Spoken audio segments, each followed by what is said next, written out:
Sabri Zamil Al-Mizani. Israeli walipofanya uharibifu, pamoja na kwamba waliingizwa katika nchi ile wakaishi kwenye vipindi vitatu, labda nivitaje kwa haraka. Kipindi cha kwanza ni kipindi Yusha bin Nun, Joshua mwana wa Nuni alipowaingiza wana wa Israeli baada ya kufa Musa alayhi salatu wassalam, wakapewa ushindi, wakaichukua ile ardhi, wakaichukua al-ardh al-muqaddasa kutoka katika mikono ya walowezi walikuwa wakiishi pale kinyume na utaratibu wa Allah subhanahu wa ta'ala. Wakaingia wakaichukua nchi ile. Inasemekana yeye alipoingia pale akaamua kuwagawa, akaweka makadhi, na kipindi hicho kinachoitwa ahdul qudat, mahakimu wakuu wa kisheria. Kwa hiyo yeye akawa ndiyo mtawala mkuu, alafu katika kila uzao mmoja au taifa moja la Bani Israeli katika ile mataifa 12 anamtafuta msomi wao, tafuta msomi katika wao, anakuwa ndiyo hakimu kwa watu wake. Wewe fulani utakuwa ni hakimu na kadhi kwa Bani Lawi, wewe Bani Yahuda, wewe Bani hivyo, utakuwa una hukumu. Kila mmoja akawagawa katika zile asbab. Kwa hiyo akaweka kila taifa moja na Bani Israeli akaweka kadhi pale. Jambo hili liliendelea, wanasema karibu miaka 400 wanaishi katika nchi ya Palestina kwa hali ya amani kabisa. Baada ya pale wana wa Israeli walitolewa katika nchi yao, maelezo nitakayotaja tena. Walipotolewa baada ya mapigano makali, kwa kuwa walikiuka utaratibu wa Allah, wakatolewa katika nchi. Waliporudi katika mstari, walirudishwa na Nabiullah Daud alayhi salatu wassalam. Wakati wana wa Israeli walikuwa wanatangatanga, wakamuomba mtume wao awaombee kwa Allah subhanahu wa ta'ala awawekee mfalme atakayewaongoza kwenye mapigano. Akachaguliwa Taluti kuwa ndiye mfalme, wakapigana na Jalut, na Daudi akamuua Jalut. Allah subhanahu wa ta'ala akampa utume na akampa na ufalme. Kwa hiyo akaingia katika ardhi ile akiwa ni mfalme. Hiki ni kipindi cha pili chaitwa Ahdul Muluk. Akatawala miaka aliyotawala Daud kama mtume wa Allah na kama mfalme mpaka alipokufa. Wawaritha Suleimanu Dauda, Suleimani akamrithi baba yake Daud, akapewa ufalme na yeye, na ufalme wake ukatanuka zaidi, akautanua ukaenda mpaka kusini huko mwa Jaziratul Arab mpaka Yemen, kwa maana Kingdom of Sheba ikawa iko chini ya Suleimani alayhi salatu wassalam. Hii ni Ahdul Muluk. Baada ya kufariki Suleiman alayhi salatu wassalam, na hiki kilikuwa ndio kipindi bora kabisa cha Bani Israeli kwa itlaq, kwa sababu ya ule mamlaka na nguvu aliyopewa Nabiullah Suleiman alayhi salatu wassalam katika ufalme wake. Nabiullah Suleiman alikuwa na uwezo wa kuzungumza na wanyama, anazungumza na ndege, anajua lugha yao, wadudu wakisema anasikia. Habari zake zimetajwa sehemu nyingi kwenye Qur'an. Lakini amepewa uwezo mkubwa, upepo anaotumia anapotaka. Kitaka bwana upepo nisafirishe, nataka kwenda China sasa hivi, basi upepo unamsafirisha mpaka China, na nataka kurudi anarudishwa.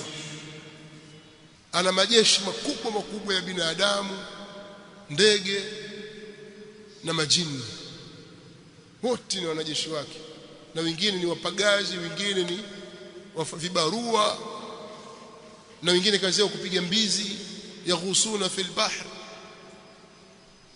wengine ni wajenzi, mafundi wakubwa wa kujenga, banna na ghawas alikuwa nao, wazamiaji wakizamia kuchukua lulu huko baharini, na wakijenga majengo makubwa.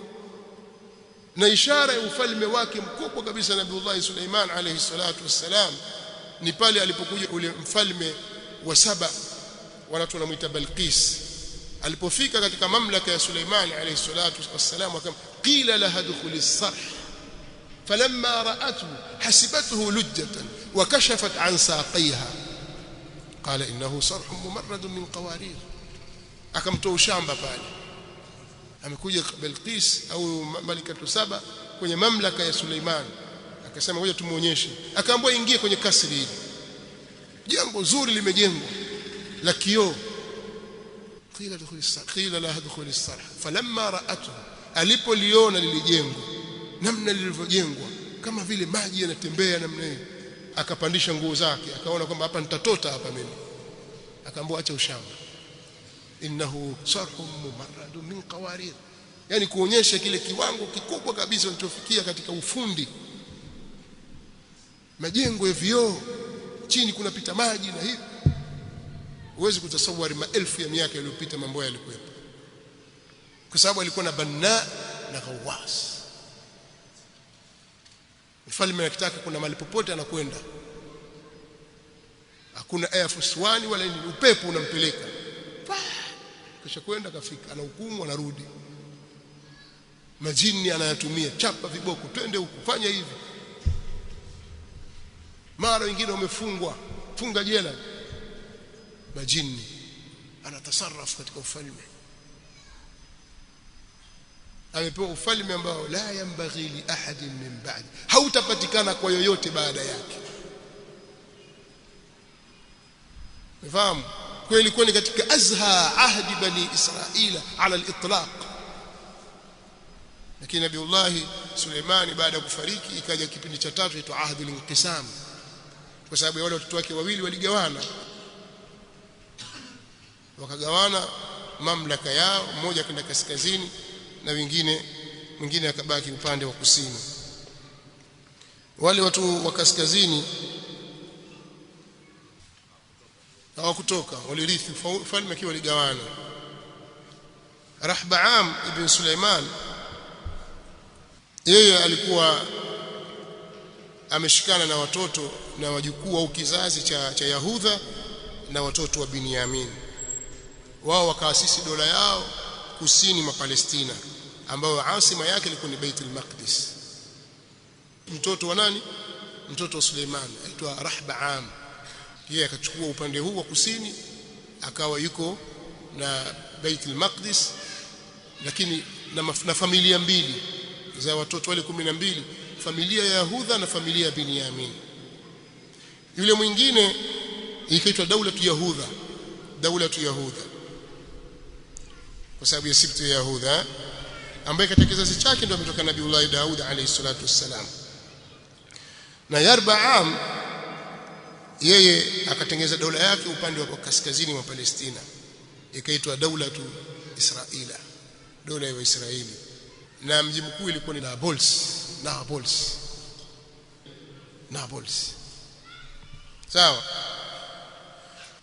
Hawa ndio wanaoitwa Mayahudi, wanaoitwa As-Samiriyun wanaoita hivyo, kwa sababu kuna mlima au jabali tu Shamir, wao wanasibishana kule. Mmoja katika wafalme wao alinunua ardhi hiyo, kaina nasibishwa na wao hivyo. Hawa jamaa walifikia wakati katika ilhadi wakabadilisha mpaka kibla chao, na watoto walikia Baitul Maqdis. Sasa Baitul Maqdis pale imeshikwa na maadui zao, wale ndugu zao walikuwa maadui tayari. Wakawaambia sisi tuelekee huko tena, wakatafuta mahali wakaelekea. Na hawa Mayahudi, watoto wa Yahudha au familia ya Yahudha wale wa kusini, wakawa wanawakufurisha wale, wanaambia hawa ni makufar malahida, kwa sababu wameacha kibla cha wazee wao. Mpaka tokea mparaganyiko mkubwa, vita baina yao kwenye vipindi vingi tu, fitani zikaingia. Lakini daula ya wale watoto wa Yahudha katika dhuria ya Suleiman bin Daud ikawa imestakiri kidogo, lakini walikuja wakashambuliwa sasa na majirani zao wa Aram. Kuna kabila kubwa la Waaram ambao asili wao walikuwa wakiishi Dimashq, ni Wasemit kama wao, lakini Waaram walikuwa wakiishi Dimashq, walikuwa na nufudhi katika wakati wao. Wakaenda wakawashambulia, dola yao wakaipoteza. kadhalika al-adumiyin wa Adom au wa Edom. Hivi vitabu vimeandika vya historia kwenye Biblia wa Edom wanafuatika hivyo. Pia ni Wasemiti wao. Hawa walikuwa ni wakazi wa Bandar Aqaba. Ndio kama unakwenda Jordan wewe uliza kuna sehemu inaitwa Bandar Aqaba iko wapi? Basi hao wa Edom walikuwa wakikaa hapo. Pia walikuja wakaishambulia nchi yao ile wakatawala kipindi fulani. Kadhalika wa Moabu pia waliingia wakawatawala wale. Alhasil dola zile zikaingia katika masala ya ibadati al-asnam, wakatolewa katika Bani Israil, katika nchi ile ya Bani Israil au nchi ya Palestina. Walitolewa kwa mara ya kwanza, kisha wakatolewa tena kwa mara ya pili, baada ya kuwa wamekaa katika utawala wao kwa miaka mingi sana. Tumeona kwamba wakati wa Ahdul Qudat walikaa karibu miaka 400, na kipindi cha Ahdul Muluk wakati wa Nabiiullah Daud na mwanawe Suleiman alayhi wassalatu wassalam, kipindi kilirefuka kidogo, yani hakikuwa kirefu sana kama kile cha mwanzo, na kipindi hiki cha mwisho kilikuwa takriban miaka 244 mpaka utawala wao ukawa katika mikono ya Waashuri. Jambo lao lilikuwa limeharibika kabisa. Allah subhanahu wa ta'ala anatuambia katika Qur'ani kuhusu mabadiliko ya haya ya Bani Israila. Asema waqadayna ila bani Israila fil kitab la tufsidunna fil ardi marratayn wa la ta'alun 'uluwan kabira. Sisi tulishawajulisha wana wa Israili, waqadayna ila bani Israila, sisi tuliwajulisha wana wa Israili katika Taurati, fil kitab, katika Taurati kwamba la tufsidunna fil ardi marratayn, mtafanya uharibifu katika nchi ya Palestina mara mbili, wala ta'alunna 'uluwan kabira, na mtadhulumu kwa dhulma kubwa, mtafanya dhulma katika nchi ile. Na ile nchi imewekwa kwa ajili ya ibada, kuabudiwa Allah peke yake, si kwa ajili ya dhulma wala kwa ajili ya shirki, kwa ajili ya ilhadi, la. Sasa anasema Allah, fa idha jaa wa'du ulahuma ba'athna alaykum ibadan lana uli ba'sin shadidin fajasu khilal ad-diyar wa kana wa'dan maf'ula. Utakapofika wakati wa ahadi ya malipo ya uharibifu ule wa kwanza, tutawaleta kwenu waja wetu wenye nguvu au wenye mapigano makali, watawatafuta nyinyi katikati ya nyumba zenu wawaue, yani. Na hiyo ndio ahadi yenye kutimizwa, yenye kufanywa. Kwa hiyo jamaa wakaja wakashambuliwa kikweli kweli, pakavunjwa kila kitu, wakatolewa katika nchi yao, wakapelekwa utumwani huko Babylon, Iraq. Nini? Kwa sababu hawastahiki tena kukaa pale, wamevunja mikataba pale, mpaka Uislamu safi unaoifuata dini ya mitume, sio hawa ya nafsi yako. Kwa waliposhindwa kuusimamia Uislamu, walitolewa wana wa Israeli, wakaenda wakauzwa utumwani huko Babylon. Mnaelewa? Waashuri hao ilikuwa ni miaka 723 kabla ya kuzaliwa Isa alayhi salatu wassalam. Unaelewa? Wayahudha wale waliita Mayahudi waliendelea kwa muda wa miaka 300 na kitu hivi, mpaka alipokuja mfalme wa Babel al-Kaldani. Wakaldani wale ni Wasemiti pia, walikuwa wakiishi kusini mwa Iraq, akiitwa mmoja akiitwa Bukhtu-Nassar. Sawa? Yule Bukhtu-Nassar akawarudisha pale baada ya kuwafukuza faraina.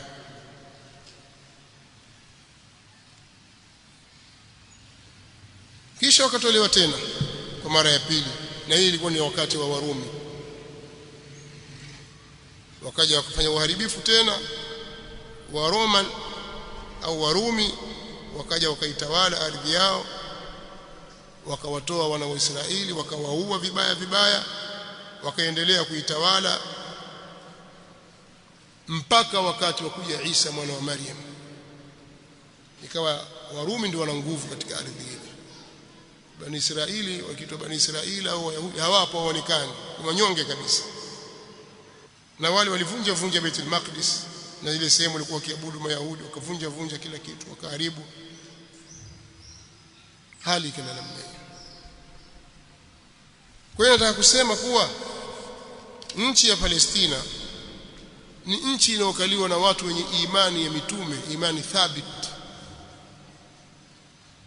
Kwa hiyo ilipokaliwa na Warumi wale kwa muda mrefu, wa Bizantiyuna wale wakaikalia, hata Nabiullah Isa alayhi salatu wassalam alipokuja alipata taabu, mpaka ukatokea usaliti, mpaka Isa akaondolewa katika ardhi hii, akapaishwa, akapelekwa mbinguni. Hawakumuua. Sisi Kiislamu tunasema Isa hakuuawa kwa mujibu wa Qur'an, wama qataluhu wama salabuhu walakin shubbiha. Hawakumuua wala hawakumsulubu, hakusulubiwa msalabani, alifananizwa na wao tu. Kuna mtu kafananishwa na yeye, wakamuua huyo, wakamsulubu huyo. Lakini Isa bal rafa'ahu Allah ilayhi, Allah alimnyanyua akampeleka kwake, atarudi tena. Hiyo ndio imani ya Kiislamu. Kwa jambo liliendelea hivyo, Warumi wametawala na wengine wakaukubali Ukristo, Unasara, lakini sio ule uliokuja nao Isa mwana wa Maryam, wala sio ule waliokuwa nao mabwana wakubwa katika wanafunzi wa Isa kina Petro. Wale walikuwa ni katika watu wema, majina tu sio aje Petro, Petro ndio katika wale hawari wa Isa, wanafunzi wale 12 wa Isa. Sawa, wana wakubwa katika wanafunzi wa Isa walikuwa mshiko dini ya Isa alayhi salatu wasalam, ile ya kweli kabisa ambayo ndio Uislamu. Mpaka Paulo alipojitokeza akaelekea mataifa, akawaendea na mambo tofauti, akaharibu, na wale baadhi ya Warumi wakawa wamemkubali, wakaipokea dini yake. Haya mambo yamekwenda hivyo kwa muda mrefu. Baada ya miaka 300 mambo yabadilika, baada ya miaka 400 yakabadilika tena, mpaka alipodhihiri Mtume Muhammad sallallahu alaihi wasallam. Taurati na Injili wamezipotosha kabisa, na dini za mitume wakawa wameziharibu. Leo ukitazama Amerika, ukitazama ile ramani yao kwa mujibu wa mataifa yaliyoko Amerika, utaona kuna watu wakiitwa Red Indians, walikuwa ndio asili wa Mexico. Kuna ukanda wa Afrika, kuna ukanda wa wazungu wa Uingereza, kuna ukanda wa Wajerumani. Yaani watu wamehamia katika ile nchi, lakini sasa ndio wenyeji nchi, na wengine washakuwa mpaka marais. Hakuna rais kutoka Afrika, hayuko. Baba tu kwenda kule kutafuta elimu, kusoma, kasomesha, kaacha kizazi, kawa tayari na rais. Ni watu wamefanya kuhamia, wahamiaji. Sasa leo ukawatoe pale, waambie rudini kwenu, hapa kwetu. Waje Wahindi wekundu wasema kwetu hapa, watafuta malao wewe, watafuta ugomvi. Dunia haipelekwi hivyo, kwamba zamani unajua miaka 100 iliyopita babu zetu, wewe watafuta ugomvi. Tumeelewana? Hivyo nchi nyingi za Ulaya zilikuwa hivyo, wakazi wake hawakuwa asili hapo. Ukienda Uturuki, ukienda Misri, ukienda Algeria, ukienda Morocco, kwani wenyeji wa asili kabla ya Waarabu Misri ni kina nani? Wakipti. Waarabu walitoka wapi? Walikuja na Uislamu, lakini ndio wengi sasa hivi. Nenda Misri waambie bwana Waarabu hapa sio kwenu, tokeni sasa. Ni wapisheni Wakipti. Wewe watafuta vita, dunia haitakalika hii. Wewe nenda katika hii mikoa yote ya Tanzania hapa, makabila. Kuna makabila yametoka Kongo, kuna makabila yametoka South Africa, kuna makabila yametoka Malawi, kuna makabila sio.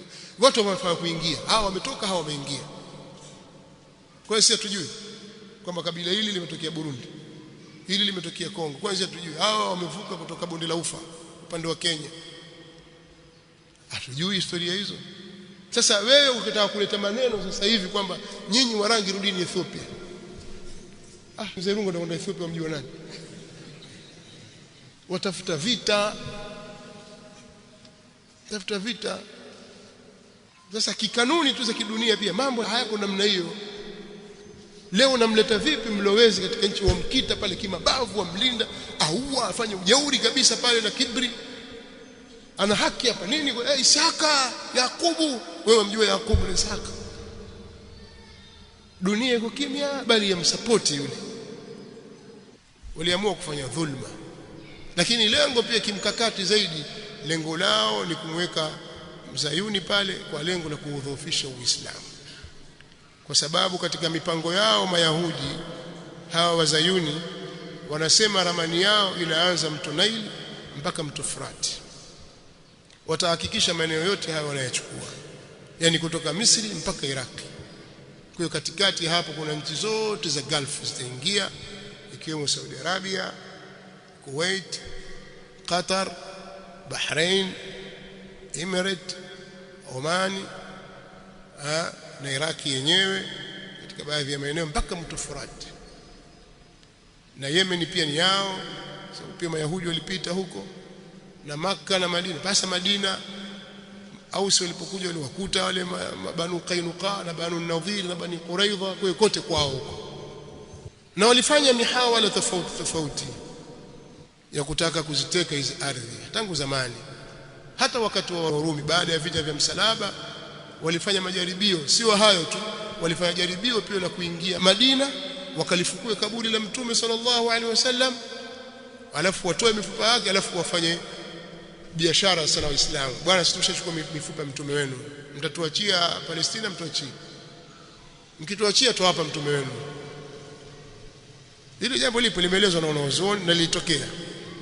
Wale majasusi wale walikamatwa pale Madina katika Banu al-Asfar, wanazungumza Kituruki na wanazungumza Kiarabu vizuri, walitumwa pale. Kwa hiyo kuna mbinu nyingi za Waislamu za kutaka kuwarudisha nyuma Uislamu katika dini yao.